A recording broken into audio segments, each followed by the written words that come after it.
Students देखते हैं हमारा सवाल 2024 का थ्योरेटिकल क्वेश्चन है और बिल्कुल इजी सा है।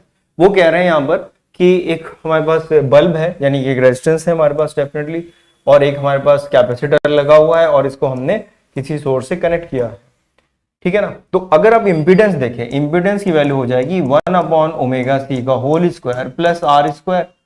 इसका रूट कर देंगे तो ये इंपीडेंस होगा, एक्चुअली में यही तो वैल्यू होगी इंपीडेंस की।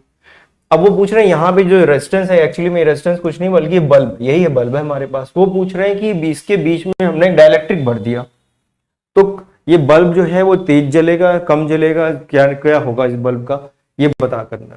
तो आप बताइए, जब आप कैपेसिटर के अंदर डाइलेक्ट्रिक रख देते हो तो C की वैल्यू बढ़ जाती है, ठीक है। जब आपने डाइलेक्ट्रिक रखा तो C की वैल्यू इंक्रीज हो गई, K टाइम्स ऑफ C हो जाता है। तो बताइए यहाँ पे ये वाला फैक्टर जो है, C वाला फैक्टर इंक्रीज हो जाएगा, यानी कि ये पूरा फैक्टर इंक्रीज होगा, ω/c इंक्रीज हो जाएगा। और जो इसका रिएक्टेंस है वो 1/ω/c है, यानी ये पूरी जो वैल्यू है वो क्या हो जाएगी, कम हो जाएगी।